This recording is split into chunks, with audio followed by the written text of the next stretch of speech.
আসসালামু আলাইকুম, সবাইকে শুভ সকাল। ৩০০ ফিটের আজকে আমার কাছে একটু মনোমুগ্ধকর দৃশ্য লাগছে বলে তাই আপনাদের সাথে একটু ক্যামেরা বন্দি করে শেয়ার করলাম ছোট্ট একটা মোটরব্লগ।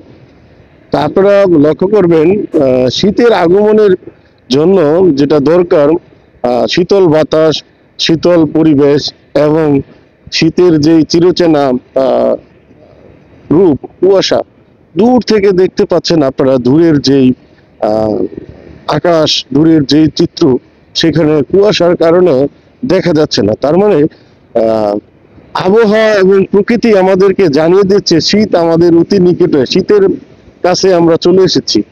এত ভালো লাগছে। সকালবেলা আমি সচরাচর যখন আমি বের হই, সকাল 8টার দিকে প্রচন্ড রোদ থাকে, গরম থাকে। আজকে বেলা প্রায় অলমোস্ট 9টা বেজে গেছে, তারপরেও এখনো পরিবেশটা অনেক শীতল আর এত সুন্দর কুয়াশা। আর 300 মিটার রাস্তায় কি সুন্দর ফুল ফুটেছে। মনে হচ্ছে যেটা বসন্তের মতন আর কি, শীতকালে যেটা হয়। তারপরে আহ, চারপাশে যে 300 ফিটের একটা মনোমুগ্ধকর দৃশ্য, পাশাপাশি আপনার কাশফুল। 300 ফিটের বিভিন্ন আনাচে কানাচে কাশফুল ফুটেছে, অনেক জায়গায় কাশফুল ফুটেছে।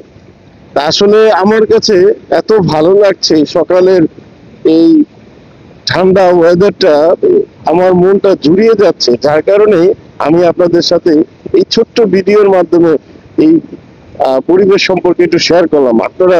আপনাদের কাছে কেমন লাগলো আপনারা কমেন্টস করে জানাবেন। আমার কাছে আসলেই ভালো লাগছে, আসলেই ভালো লাগছে, এত ভালো লাগছে আপনাদেরকে ব্যাখ্যা দিয়ে বোঝাতে পারবো না।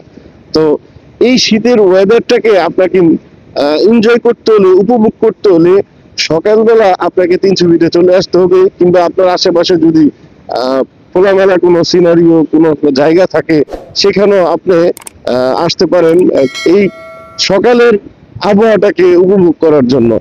আরো সকালে যদি বেরোতে পারেন তাহলে আরো সুন্দর আবহাওয়া উপভোগ করতে পারবেন।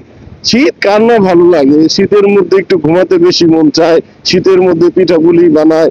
যার মা আছে, যার দাদা দাদি আছে, নানা নানি আছে, অনেক আয়োজন চলে। শীত আসলেই মানে একটা ব্যাপক আয়োজনের জন্য মানে দরজা খুলে থাকে আমাদের মা বাবা, চাচা চাচি, নানা নানিরা।